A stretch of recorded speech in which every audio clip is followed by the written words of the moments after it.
All right, I see people coming into the Zoom room.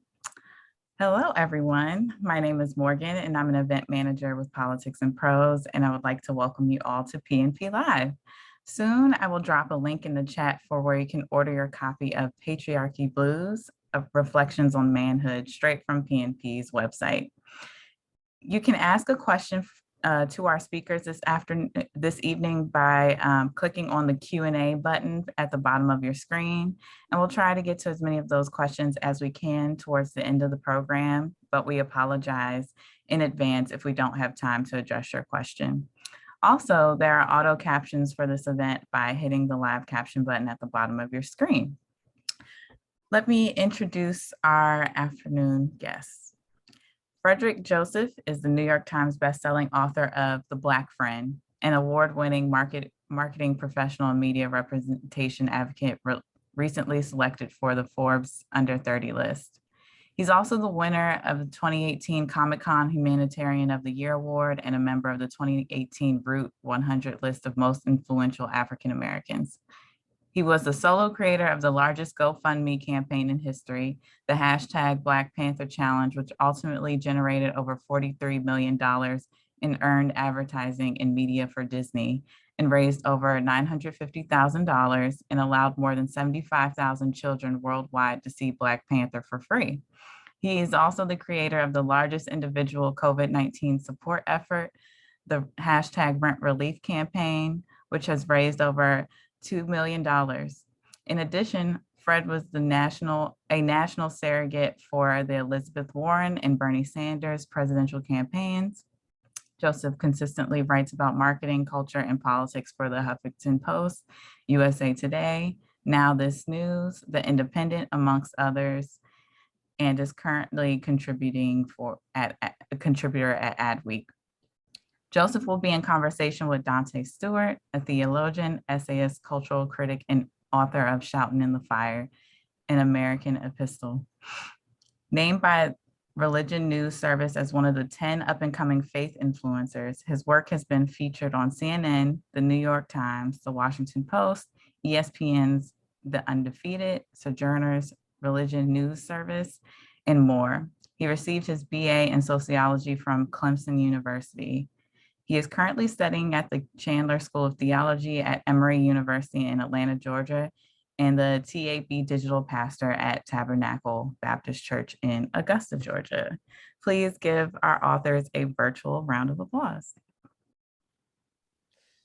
Yo, first of all, thank y'all to everybody who came out. Thank you to Politics and Prose for making this thing happen. You know, we're in a moment where so many people are trying to ban literature and stop all the just great things we're doing, trying to get more free and be human. So make sure, we don't just support by showing up. Make sure we support by getting a book, and preferably from Politics and Prose. They're going to drop a link in the chat so that you can make sure you get your copy, and not only get your copy, but get a copy for somebody else in your life that you feel can benefit from this work. I know I have benefited from this work. I've benefited from so much that Fred is doing and becoming in this world for so many of us. So without further ado, my dog, what's good, bro? What's up? We were saying before we get started, we got to do a moment of silence for a second for all the elders and folks lost in Buffalo. So,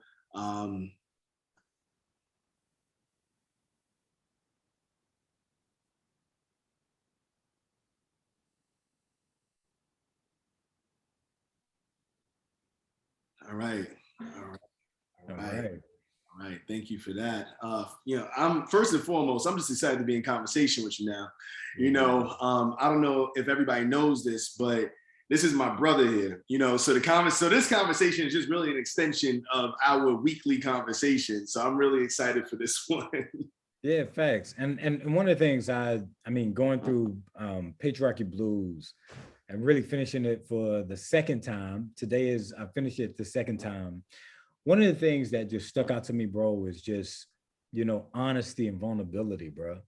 The ability to do what you did in this book, particularly naming yourself and putting a mirror to yourself. And I think, you begin this book, with a letter, and then you end the book with a letter as well. And both of them kind of are ended with this idea of with love from you.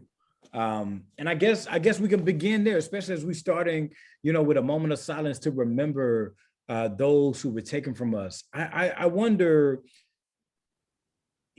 there's the question of like, why this book, why now? But then also I think the question for me is, first and foremost, what did you gain by being so vulnerable and so honest? Like, what did it do for you as the writer?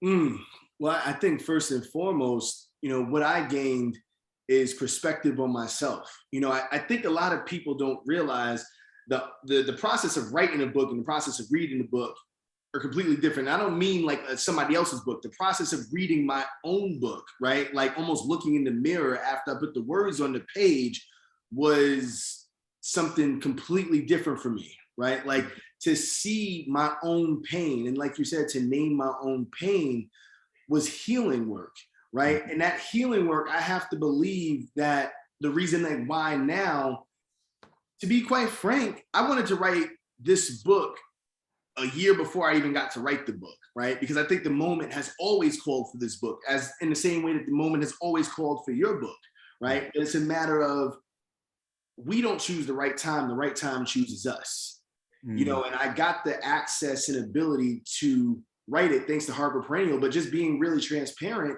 21 publishers didn't want the book, right? Because people weren't interested in a Black man's perspective on patriarchy, right? And what a Black man's lens on these constructs is. So, the moment really was Harper Perennial saying, we're going to give you a chance to see out your full vision.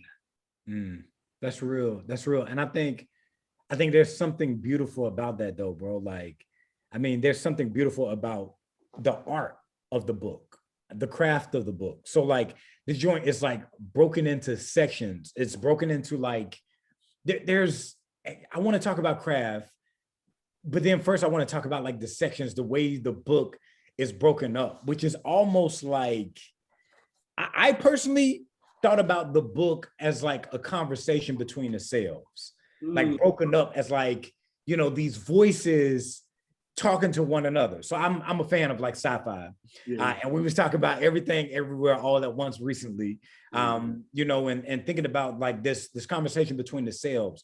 So in your book, there's like the Fred of the youngin' Fred.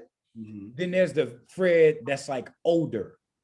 Like, what conversation are you inviting people into, and even what conversation are you having with those selves continually in this moment right now? I think Everything Everywhere All at Once is a great example of just like this like dual or multi-conscious that we all kind of exist within, but we don't always necessarily put name to, right? And this book for me was that, and also the reason I called it Patriarchy Blues is because I always envisioned the book being an album, right? The book is to me supposed to feel like disc 1, disc 2, disc 3, right? And all the different discs, you're getting various artists, right? You're getting me playing trumpet, me playing sax, me hitting the drums, and sometimes I'm doing them all at the same time, right? It's supposed to be chaotic but beautiful. I'm having conversations with myself, In one of the pieces, actually, I'm writing from the perspective of me driving home, talking to myself, right? And I didn't want to write a book that was like, this is the patriarchy and this is why it's bad and this is why all these different things are bad. I wanted to really dive into what is happening to the soul of the person experiencing the manifestations of patriarchy, right? So I had to almost talk to the different parts of my soul. Right? Like I had to talk to the soul of a 16-year-old, the soul of a man in his mid-30s, the soul of a 25-year-old, the soul of a best-selling author, the soul of somebody who's lived in the projects, the soul of somebody's fiance, the soul of somebody's son, because they're all different people in one body. And I wanted to honestly try my best to pay homage to that like we're not We are not this simple thing that people try to make us, right? We are so complex and diverse. And I think that the book, you get my different streams of consciousness at points. Yeah, but it's not just simply that, bro. And that's why I think it's so brilliant. There is a like narrative that is woven within these streams of consciousness, particularly the narrative surrounding, like, if we are going to be honest, then the flip side of honesty is creating a pathway toward healing. And the context is reflecting on manhood, particularly patriarchy. I want to read your definition of patriarchy, which I thought was brilliant. Like you say, and this is on page 11, that the emotional patriarchy is the emotional, physical, mental, metaphysical, political, social, and economic manifestation of the false belief and oppressive ideology that individuals and groups align with what is subjectively deemed to be femininity or womanhood are inferior or of lesser value than the subjective opposite, i.e. masculinity and manhood. Like you go directly at this topic of masculinity and femininity and the constructs, and particularly the ways in which they harm us. And I want to go there before we go to healing, because we always, talk about healing and moving past things and finding, avenues for us to get better. But like, you spend so much of your time uncovering the ways in which, like, that oppression finds bodies and harm us. Yeah. Say more. I mean, the goal of these oppressive structures is to erase and simplify our humanity, right? And to erase and simplify our humanity on a molecular level, right? To the point where you lie to yourself about yourself, because the reason, even looking at that definition, one of the things I thought about in writing this book is that there are aspects of me that are more feminine than my partner, right? And there are more aspects of her that are more masculine than me. There are more aspects of her that are more feminine and more aspects of me that are more masculine, right? And because the divine feminine, the divine masculine lives equally in us as human beings, right? We are the ones, because of these oppressive structures, that have chosen to dial back certain things, right? Like even the idea that if femininity is associated with crying, let's say, right? To dial back that femininity, that means you're dialing back the ability to cry, right? If you associate things like when you and I get off the phone on a regular basis, we tell each other we love each other, right? Because I love you, you're my dog, you're my brother. But to dial that back, if you associate love, just the very baseline of love with femininity, if I'm trying to be this masculinity that they've lied to us about, now I have to also dial back how much I love you, right? Thanks. So in these structures, right? In this lie, I really wanted to talk about that erasure, right? Like I really wanted to talk about how, we're a spectrum of human, right? We all exist on a spectrum of human nature, and a lot of times we don't get to, you and I don't get to, right? Because of these structures that are lying to us, and we're adhering to said lie.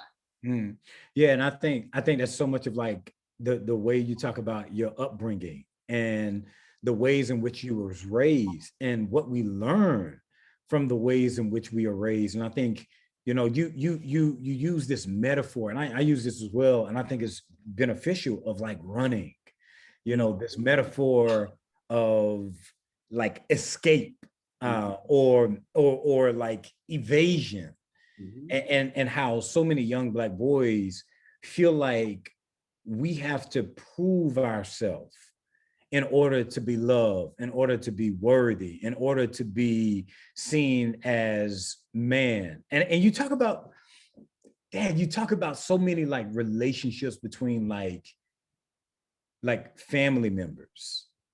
And I'm interested in some sense, like what part, like both the good and the bad of like you learning how to be a man, and you kind of unlearning so much of the ways you learn.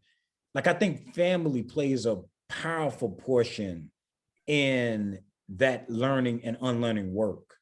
Yeah, absolutely. I mean, our families, whether blood or chosen, are our tribes, right? It's a village, a collective consciousness that comes together to build up a human being, right? That's the way I view it, right? So like, let's take your son, right? Let's take Asa, right? Like, let's say y'all in New York, and let's say you're not feeling well for some reason, but you were supposed to take him to a game, right? Or something like that.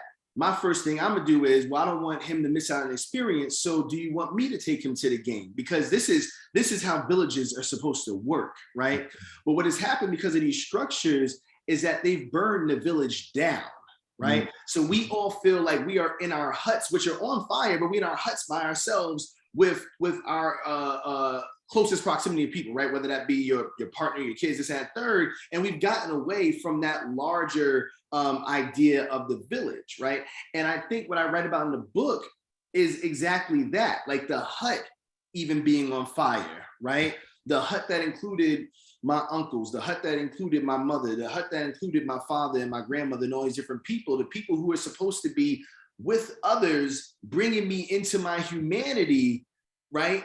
But their humanity was stripped generations before I got here. So what are they supposed to give me? Fair. Right? You talking about my mother had to raise me as a single Black mother in the 90s, who was raised by a single Black mother in the 70s and 80s, who was raised by a single Black mother, but they all were raising kids as single Black mothers for different reasons, right? And I wanted to name that, right? Like one of them was raising kids as a single Black mother because the Klan lynched her husband. One of them was raising kids as a single Black mother because her husband died in Vietnam. One of them was raising kids as a single Black mother because Ronald Reagan stripped our families away from us, right? So all these different things leads to this road where my mother, all she has is to teach me how to survive. She has nothing else in certain aspects, right?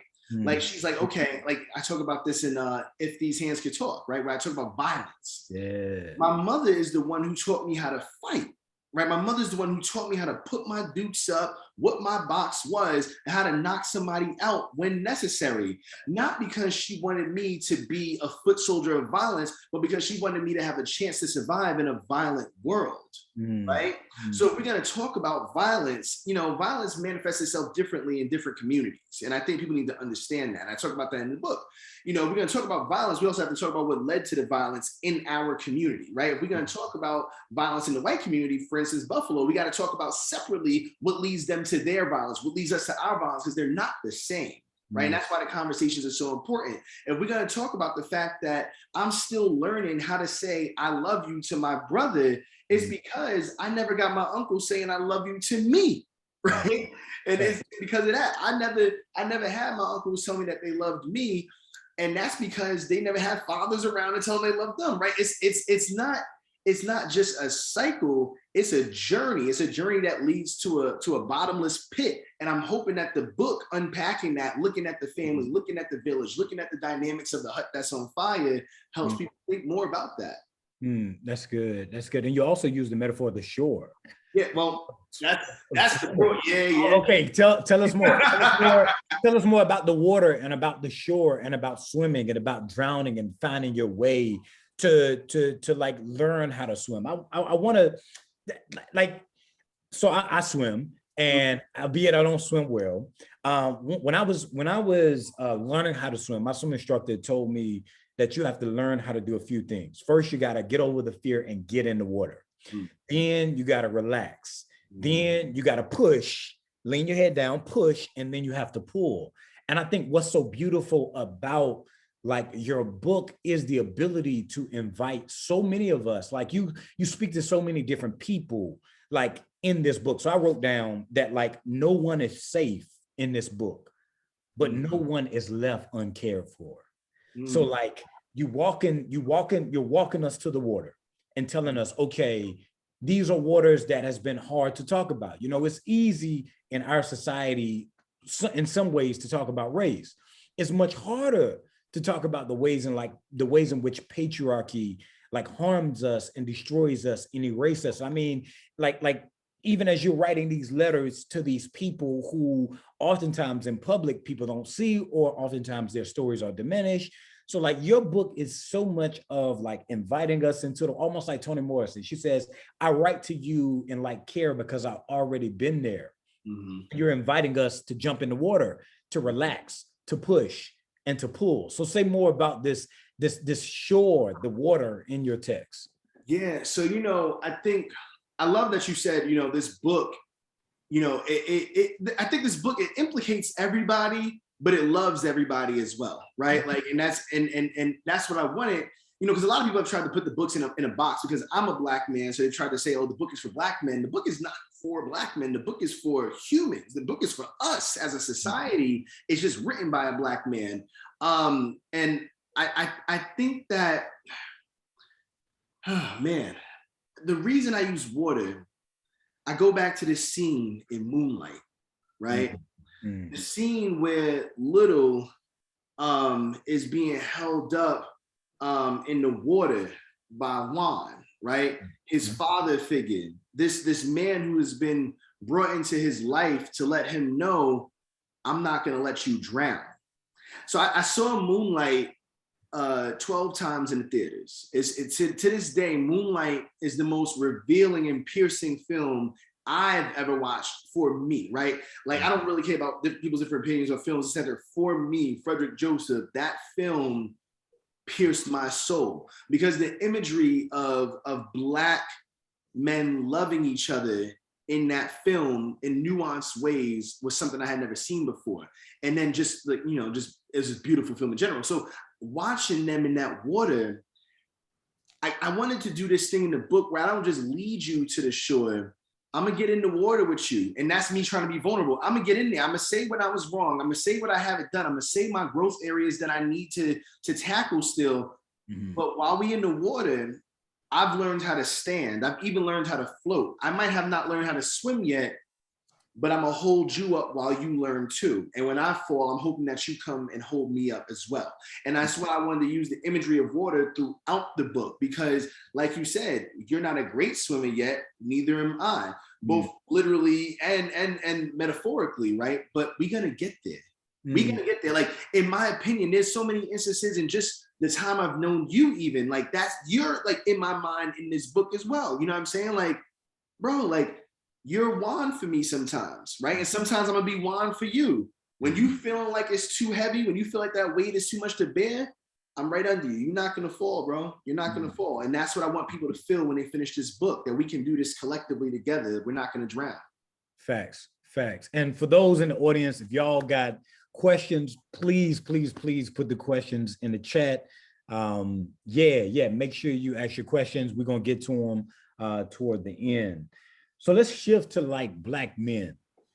Like, I want to talk about, so I mean, we've been talking about Black men over the last few weeks together. I mean, particularly the kind of big thing that's happening in the world continually is like Will Smith and Chris Rock.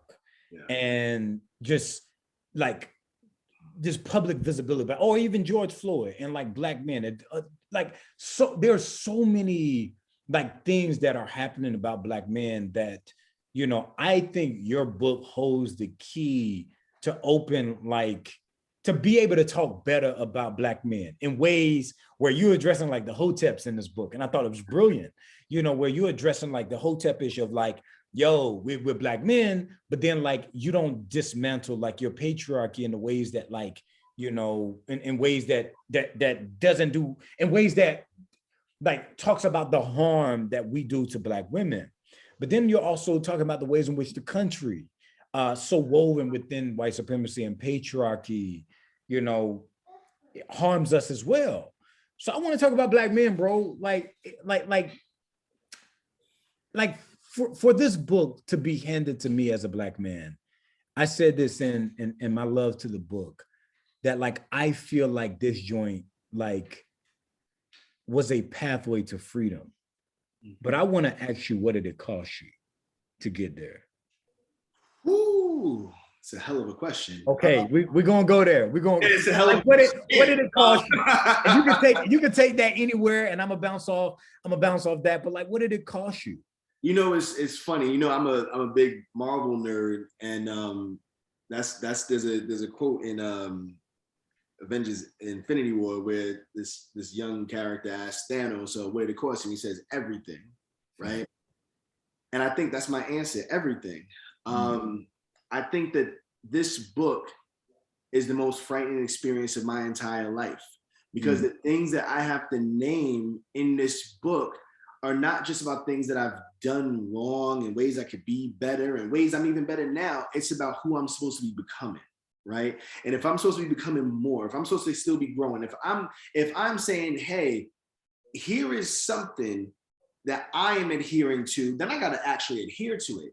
And I was actually struggling with that last night, because I think that Black men, we're so used to often having to fight for people to respect our bodies, even ourselves, that we haven't necessarily gotten to the conversations of respecting our souls, right?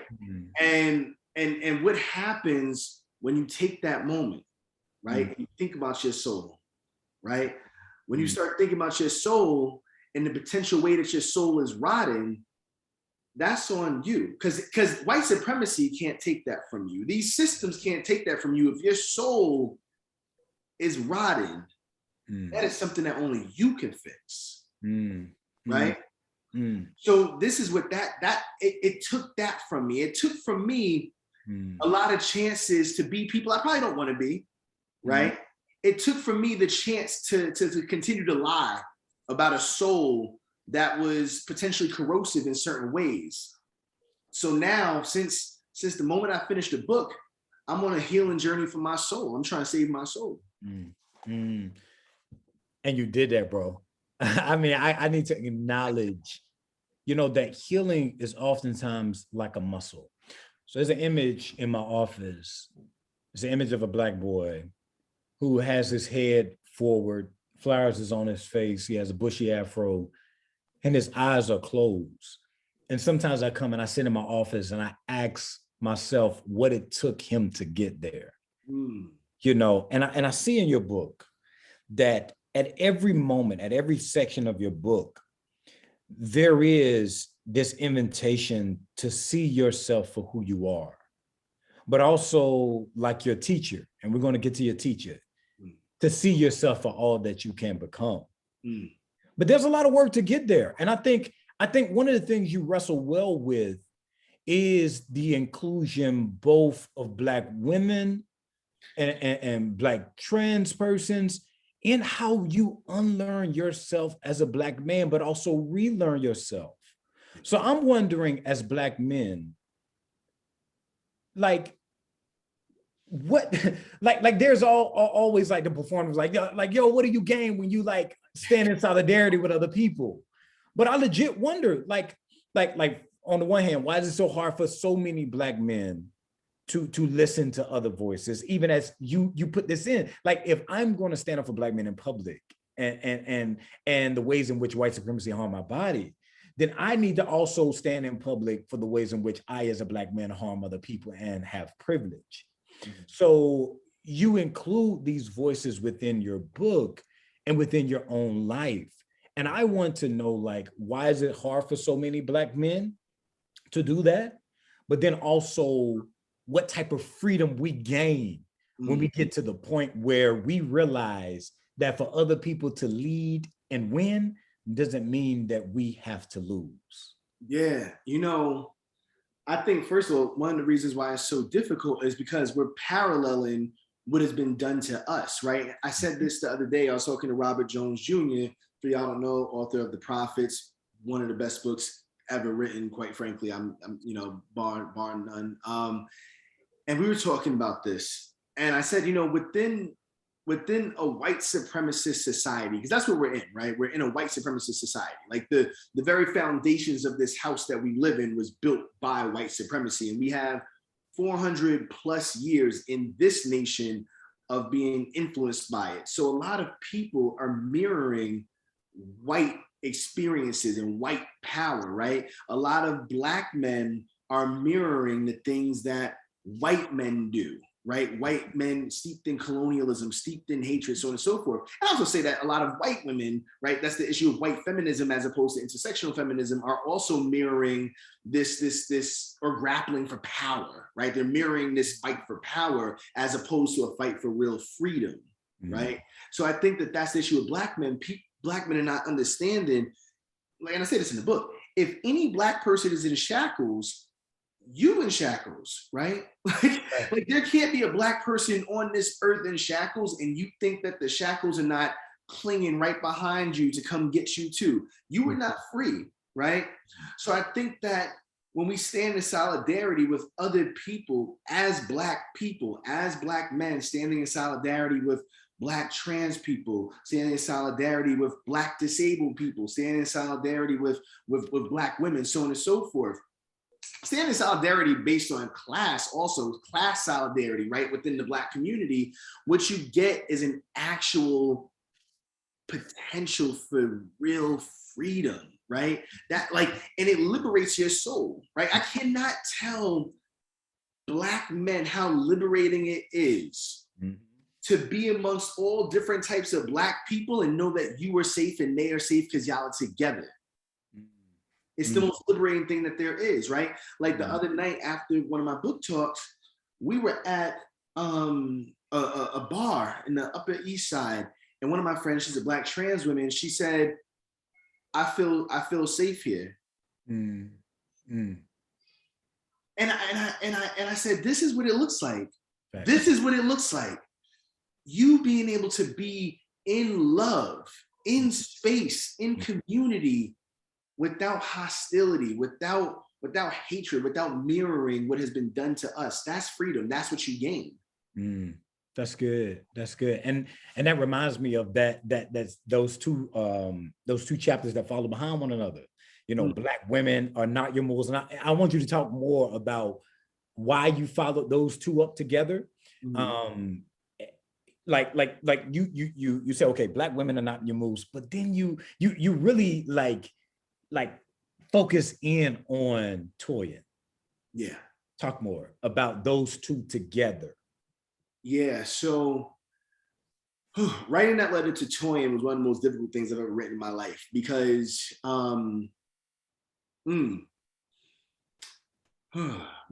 because when Toyin was murdered, I watched on the timeline on Twitter as Black people, and specifically, primarily rather, Black trans women and Black cis women were clamoring for help for her before she was murdered.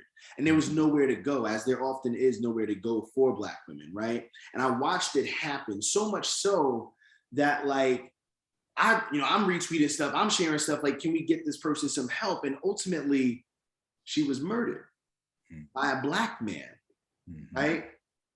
Because she had nowhere to go. So I wanted to write to her as an apology for this society and as an apology for our community, right? Because yes, a few of us shared it, not enough of us, right? Who offered Toyin a place to rest her head? Who offered Toyin refuge? That's the solidarity and liberation that we were just talking about, right? And that's why I followed it, because, you know, I wrote that after, you know, writing the essay on Black women not being mules, because our society is very quick to deify groups to the extent of burning down the religious house, right? So you'll deify a person, but it don't matter if you call somebody God, but you burn the doctrine. It don't matter if you call somebody God, but you burn the church, right? And that's what I feel like this society does to Black women. It puts them on this false pedestal that doesn't actually exist because it benefits other people, right? It again mules them out, where it's like, oh, Black women have always saved democracy. Black women have saved the 2016 election, the 2020 election, whatever, all the different elections. Black women voted like this, Black women this and that third, Black women the ones who've been intersectional system. And what have you done for Black women? right? And that's the question that's never really asked, right? If you telling us, oh, listen to Black women, right? If you're saying listen to Black women, but you don't even hear Black women when they scream, right? And I wanted to name that in the book by having that chapter or that piece come right after that other piece, right? Where it's like, look, y'all can utilize leverage. I mean, realistically, they're not doing anything with Black women, but putting them up in front of them while, you know, the cannons are pointed at us, right? Like, and that's what we do, right? You grab a Black woman, you wrap her in praise, but really what you're doing is using her as a shield so that you don't get harmed, right? And I wanted to talk about that in this book because I feel like everybody feeds into it. Not just Black men, white women, white men, even Black women sometimes feed into it, you know? And I wanted to name that because I'm like, hey, we can't feed into this shit. They don't love you, right? They don't love you. They don't love you like you're gonna love you. Don't feed into the bullshit, right? Whenever they say, oh, Black people got Joe Biden elected. Nigga, we still out here getting the least amount of help in this country. So what does it actually matter? We gotta name the things if we want them to really change. Bro, you got me thinking about so much.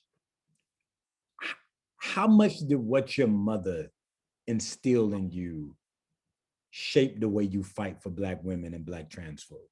I want to talk about your mother because your mother plays an incredible role in this text. And the way my work, I'm always thinking about characters and like how are they written into the text? And one of the most powerful things, you know, I think about your text is that Black women and Black trans folk in your text are written with power, they're written with autonomy, and they're written with complexity. And I think that makes any powerful narrative. Like they have to have power, they have to have autonomy, they have to have complexity. And you write about your mother in a way that does not diminish like your relationship and the complexities of that. But there's so much that your mother instilled in you that almost, I want to use the language of like redemptive. Yeah. And almost like every moment of your journey, you were returning home. Yeah. I think in ways I wrote parts of the book for my mother to read. So just in transparency, my mother and I, we don't actually speak. We're in a season where I think because of the structures that we exist within and the journey that I'm on of healing, sometimes with elders, it's hard to name the things, right? To sit, like when I'm fine with implicating myself, but some of my story, there are others implicated in as well. And I need us to have all the honest conversations, right? So let's say you said to me, yo, Fred, remember that time, this and that third, this is how this impacted me, right? I'm on this journey. I just wanted to bring that to you because X, Y, and Z. That's not always the easiest thing to do with our elders because our elders have been through so much, right? Sometimes it's hard to feel like you're implicated in anything when you feel like everything's being thrown at you by these systems, right? How are you gonna tell somebody who's hungry, right, begging for food, that they also shouldn't be taking food from a grocery store, from a this and that third, from a dumpster, right? You could say like, hey, you shouldn't have done that.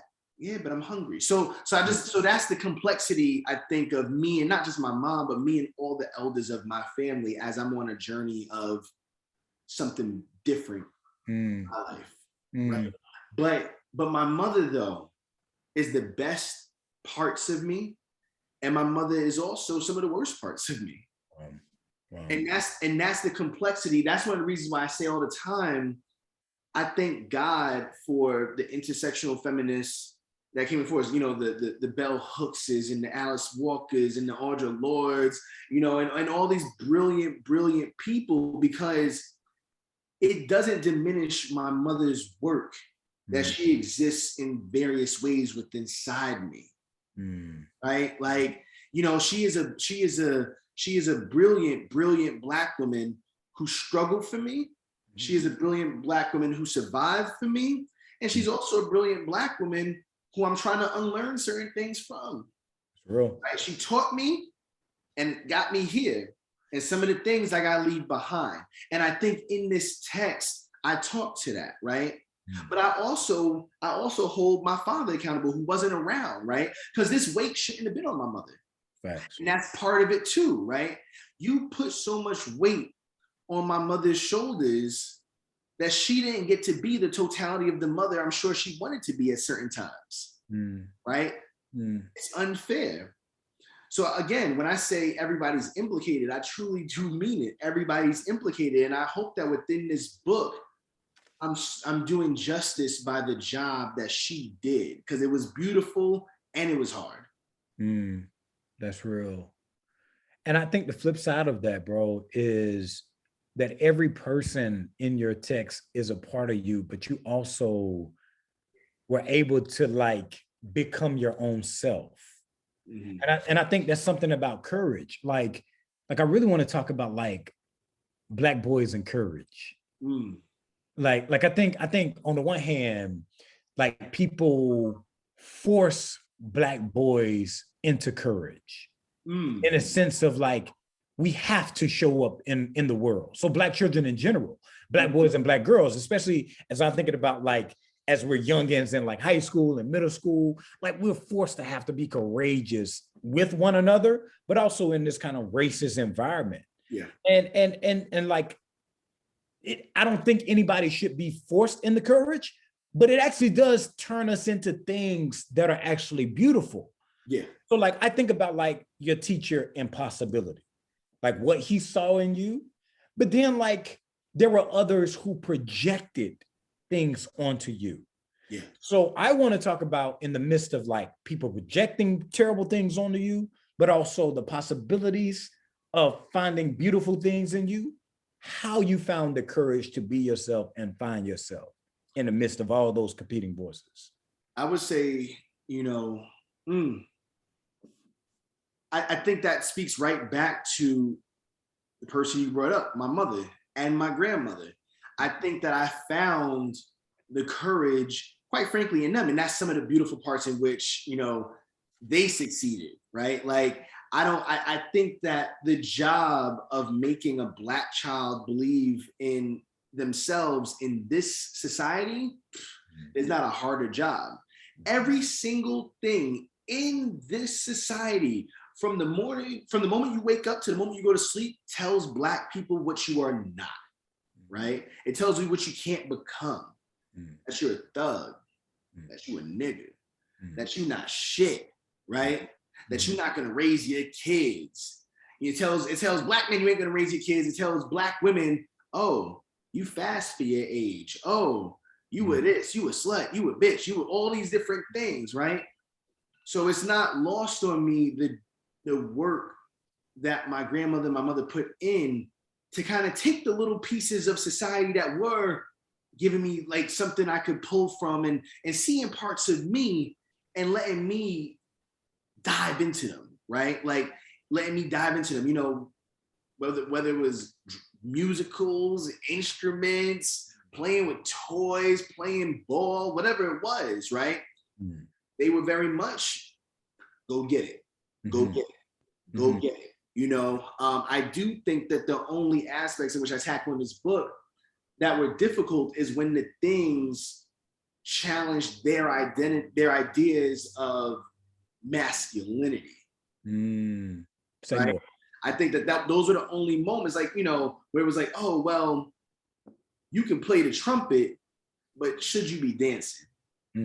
Right? And that's why, again, it's all complex. But I found the courage in them. And quite frankly, I found the courage in looking around. You know, like, even with this book, and I wanted to say this earlier, like this whole book, part of it, I found the courage in even your text, right? Like, so I was still in edits of this book when I read Shouting in the Fire, right? And for those of you who haven't read Shouting in the Fire, you need to go get it. I'm actually going to be buying some copies this week and giving them away on my IG, but you get you one. When I read that text, I was taken aback. I read it twice before our first conversation. I read it on a plane on my way to LA, and then I read it after that before we had our first IG live. And I was angry at myself because what you had accomplished in that text with your pen stupefied me. Yeah. But then I had to find the courage to not be competitive with you, but to lean into your greatness and to learn from you. Thanks. You know what I'm saying? Thanks. And I tried to, and I went back and I edited the shit out of this book. Like, but I went back because I was like, I can't write a book about a myriad of things, but toxic masculinity as one of the focal points of the book, and then not lean into that idea and that principle of growing out of that. Because that was all toxic masculinity. Like, oh man, right, his ass off. I was like, I looked in the mirror and said, bro, if you don't get on IG live with this man, and if this man don't become your brother, because he is gifted, and he is gifted in a way that might unlock your gift. And I give you all the praise, because I do think in part you and Kiese and Robert and Jason and all these great Marlon James and all these great Black men who are in the publishing space pushed me, right? And I'm like, okay. And I went back and edited, and I came back again, and I had the courage to then say, I stand by this. Now I stand by it because I chose courage over toxicity and fear. Bro, and that reminds me, bro, of like, to dismantle toxic masculinity, bro, like we gotta find a way to dismantle distrust. Like the opposite of courage is always distrust. And when I think about distrust, I don't think about distrust as simply like relational, as like, there's competition, so therefore somebody got to win and the winner got to be me. But it's first and foremost also distrust of yourself. And what is toxic masculinity but the distrust of the gift that is my body, and violence against that body, therefore turning in on itself and turning on other people to be violent against them as well. So distrust is also the inability to accept oneself and love oneself. And so your book, bro, I want you to speak about that, bro. Speak in this moment. I think a lot of people, when they talk about Black men and Black and books, it's a two-part question. I want you to talk about the role that self-acceptance and self-love and self-liberation, along with self-accountability, but I want you to particularly speak to self-love and self-acceptance as the heart of your book. And secondly, speak about like how bell hooks and Black feminists, like let's just say bell hooks and Audre Lorde, how they inform like your everyday liberation. I think self-love was one of the tenets of this book, really. I said this the other day in conversation. To make this book, to trust the process of this book has led me on a journey to such a better relationship with my partner, right? Who I trust my partner, my fiance, my soon-to-be wife more for having made this book, right? This book, this book is a love letter almost to myself, right? It's a love letter to my younger self. It's a love letter to myself last week. It's a love letter to the man that I'm becoming. And in that way, I feel like it's a love letter to all of us, right? And who we all can be. And I've seen that love letter manifest in a relationship in my household that has never been better. Thanks to that letter that we read, right? Thanks to her helping being a part of this process. Thanks to me writing this. Thanks to me knowing and holding myself accountable to be better. That's self-love, right? That's self-love. Letting yourself, the totality of who you are, shine through, right? So that's how I look at it. And then in terms of, Black feminists, Black intersectional feminists, bell hooks and Audre Lorde, And, you know, I think that the key to them is me not getting too high on my own horse, right? Because yeah, I wrote some shit about patriarchy. That's what I call it. I wrote some shit about patriarchy, let's say, right? But the other day I got into a back and forth with my fiance, and she says, hey, I feel like that's misogynistic. And I've been sitting with that ever since, right? Because this text, this doctrine, this love letter will never be bigger than her experience, right? So I have to consider in that way, thanks to the teachings of Bell Hooks, Audre Lorde, and all these great writers and theorists, what it means to constantly be learning. Because I could have wrote something 2 weeks ago and still be messing up 2 weeks later, right? And it means that it doesn't mean I have to go back and throw the book away. It means that I have to keep on going. The book is a step on the road. It's not the road. Yes. Yes. Incredible. Incredible, my dog. Well, you did that. You did that. And I want to say, bro, I'm proud of you. As we transition into Q&A from the audience, I want to say, bro, you did it. Like, you gave us all, not just Black men, but all people, a journey to self-love and self-liberation. And thank you for that, my dog. So let's go to the question, Q&A part of the joint. This is coming from Akili. You talked about Black people's propensity to people's propensity to say that this book is for Black men, when in reality, it's a book for all men. Me and my wife often talk about the quote unquote, the world of men in which parents have to release their boys into. The sports team teach them and reinforce the patriarchy. The friend circles teach them and reinforce the patriarchy. So the question is, how does your book and ultimately your work offer a new world for us to construct together? I think that what my book offers is a world in which we considered, well, I think it offers two things. I think one, it offers a consideration for the world that we've been in, right? It also offers a consideration for the liberation that we can work towards, right? You know, one of the things that I do in this book, and I said that this was important to me recently, so Nick Stone, author of Dear Martin and Dear Justice and all these phenomenal books, she once said to me and Portia, my fiance, she said, you know, the work of an adult author is to see the world and reflect the world as they see it. The work of a YA author is to provide hope, right? Now, I write YA books for the most part, and this is an adult book, but I challenge myself to what does it look like in an adult book to not only reflect, but to provide that same hope that I provide to young readers, right? So the book is not just an indictment, right? The book is not just how we're all implicated. The book is where we can all go. Oh, yes. Right? The book is, I mean, even in the book, I eulogize the patriarchy at the end of the book, right? I eulogize the end of the patriarchy because that's the hope that I'm talking about. You did not always exist, and therefore you can die, right? The patriarchy in its current constructs wasn't always the things that we see manifested every day now. The sports teams that you're talking about, the schools, we're talking about this and that third, right? We look at something like football culture. We both came out of football culture, you and I, Stu, right? Like you, I mean, you especially, Stu was nasty, but you know, we both came up through the system up until a point. But that culture is extremely toxic, and also it didn't always exist, right?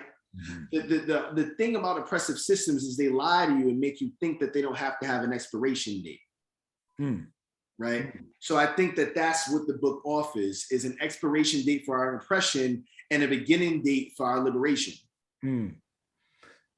Incredible answer, bro. So Jana asks, where does this fear in embracing both feminine and masculine energy in society stem from? Oh, that's easy. That stems from homophobia, transphobia. You know, I think toxic Christianity, as you know, these are all tenets of white supremacy, white colonial, white supremacy, so on and so forth. You know, man, I remember this one moment, right?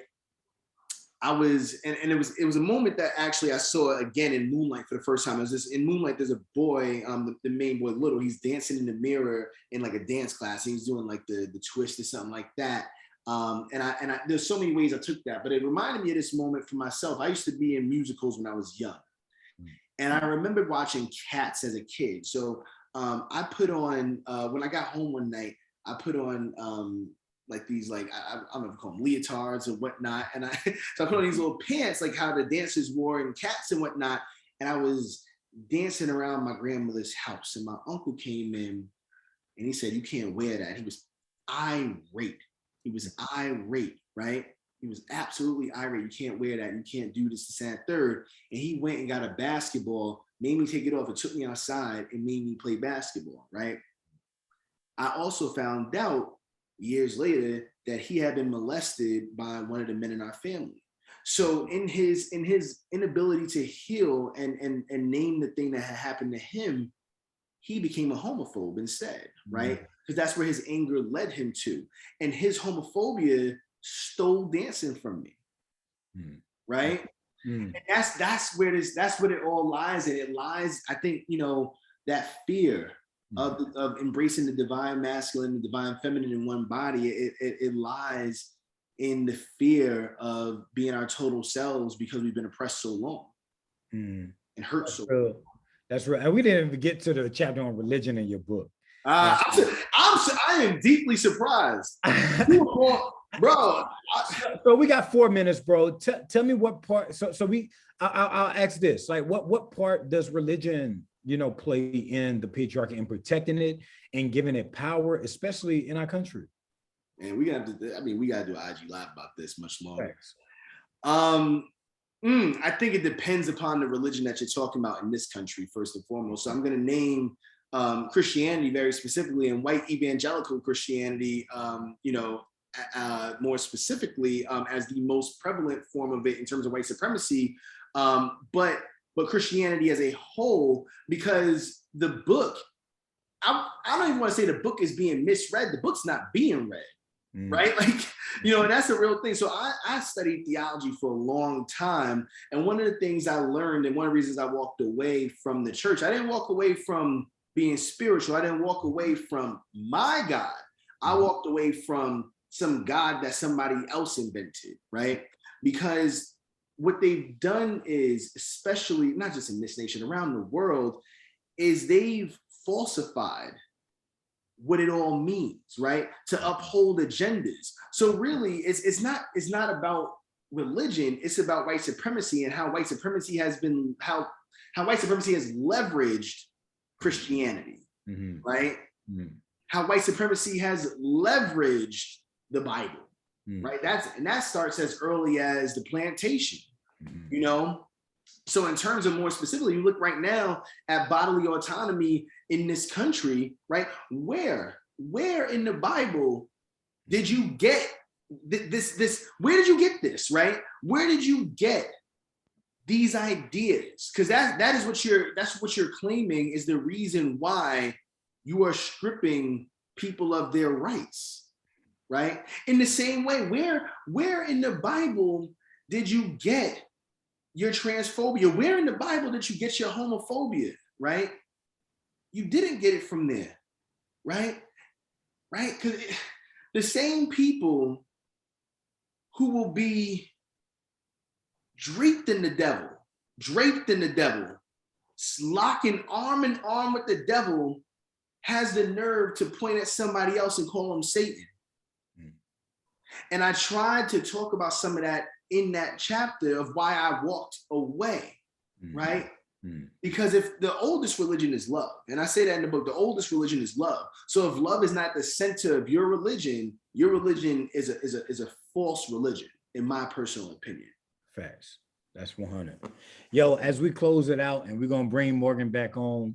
Yo, Jason Reynolds asked me this question when we was doing an event together, and I'll ask in closing here.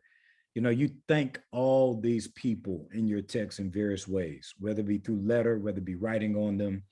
So what thing would you thank younger Fred for in this moment?